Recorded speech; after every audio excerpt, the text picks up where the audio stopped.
It happened in late September of 2011. My older brother and I went on a short camping trip in northern Oregon. We were both trying to get out of the city for a bit, clear our heads, fish a little, drink a little, that kind of thing. We drove up Friday morning and found a quiet campground near a small river.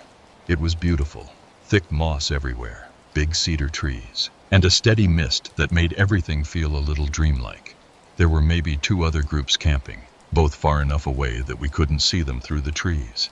By sunset, the mist turned into light rain. Nothing serious. We got a fire going, made dinner, and sat under a tarp we strung between 2 trees. The sound of the rain tapping on it was actually relaxing. We were just talking about old family stuff, work, random things, when the woods got quiet, like too quiet. The rain didn't stop, but everything else did. No crickets, no wind, no river sounds, just rain. I didn't notice it right away, but my brother did. He said softly, "Do you hear that?" I listened, and under the sound of rain there was something else, something faint, like humming, a low, flat tune, repeating over and over. It was coming from somewhere in the trees. We both stood up, trying to figure out the direction, but the rain bounced the sound around. It felt like it was everywhere, all around us. My brother called out, "Hello, someone there?" The humming stopped. We stood there, soaked, waiting for some kind of answer. Nothing. We shrugged it off. Maybe one of the campers nearby was playing music or something. But when we looked around, every other fire in the distance was out. Darkness everywhere. Ours was the only light left. We sat back down, tried to ignore it. But about half an hour later, we started hearing something new. A slow, dragging sound, like something heavy being pulled through wet leaves. It was faint but constant, moving in a wide circle around the camp. My brother grabbed the flashlight and shined it into the trees. The light caught something pale for half a second. It wasn't a person. It looked round, smooth. But the second we focused on it, it disappeared behind a tree. We didn't say anything. We just both felt that drop in our stomachs, that cold, heavy realization that something was wrong. The rain picked up. The dragging sound got faster, closer. We couldn't tell what direction it was coming from anymore. The sound seemed to echo off everything. Then, all at once, it stopped, completely. For a full minute, the only sound was the rain hitting the tarp. Then, a whisper, right behind us, close enough that I swear I felt the breath on my neck. "Don't look!" My brother spun around with the flashlight, but there was nothing there. Just sheets of rain and trees swaying in the dark. That was it. We grabbed the essentials, jumped in the truck, and left the fire burning. We didn't stop until we hit the main road.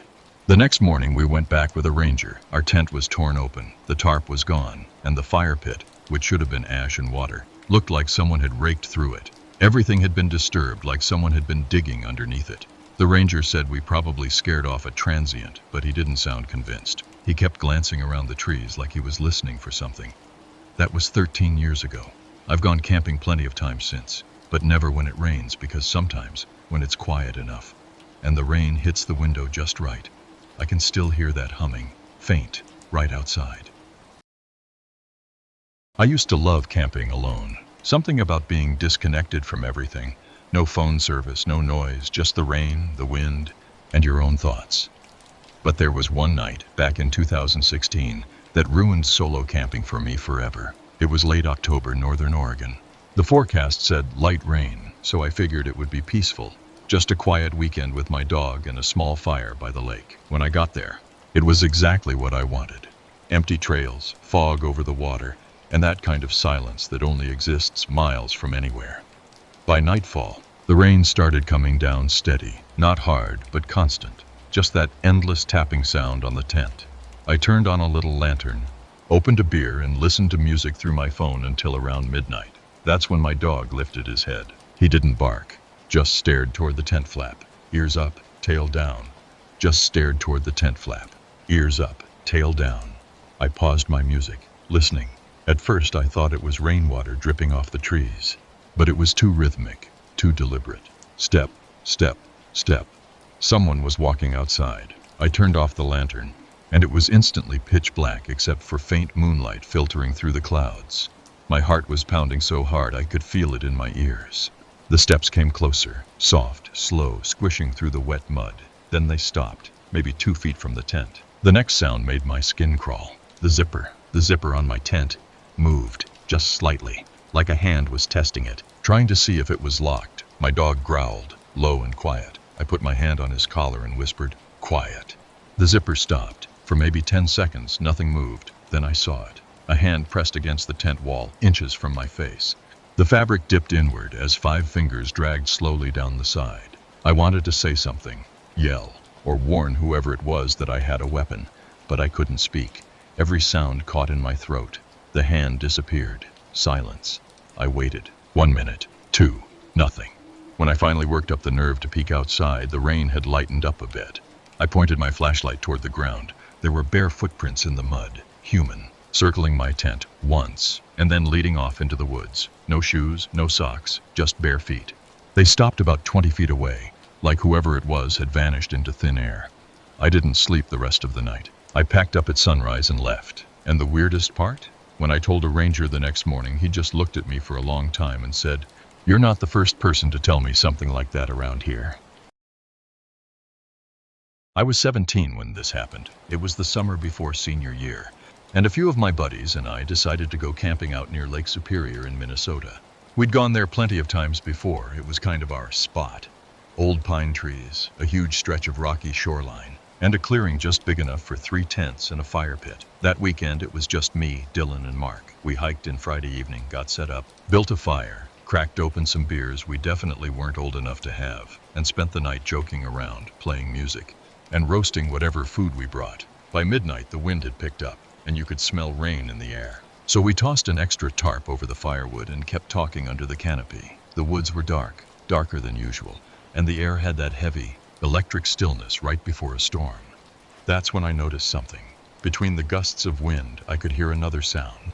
A faint crunch, like someone stepping on wet leaves, somewhere just beyond the tree line.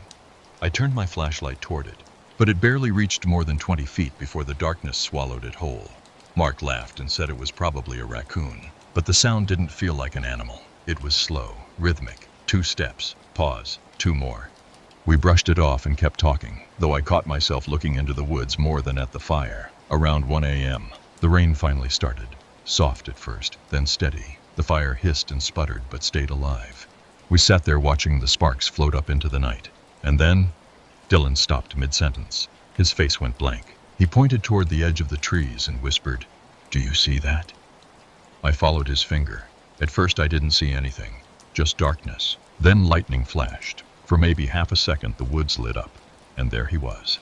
A man, standing just inside the tree line. No flashlight, no gear, just standing there, half hidden behind a tree, watching us. The thunder rolled right after, and everything went black again. Mark jumped up and yelled, "Hey, who's out there?" But there was no response, no movement, just the sound of rain and wind. We stared into that spot for a long time. When lightning flashed again, the man was gone. We decided to go into our tents, but nobody really slept. Every little noise outside sounded like footsteps. The rain tapping on the nylon felt like whispers. At some point around 3 a.m., I heard it again, the crunch, crunch of someone walking. Right outside my tent. I held my breath. The steps stopped near my head. Then came this low dragging sound, like something being pulled through the wet dirt. It lasted maybe 5 seconds. Then silence. Morning came gray and cold. The fire pit was soaked. When we stepped outside, Dylan noticed something by the trees. There were footprints, not boots, just worn-down shoes, soaked through and filled with mud. They circled our campsite twice and then led back into the forest, right where we'd seen the man. We packed up in 10 minutes flat and didn't say much the whole hike back. When we told the park ranger, he frowned and said, "Someone's been breaking into cabins around the lake lately. If you ever camp here again, keep a weapon close." We never went back.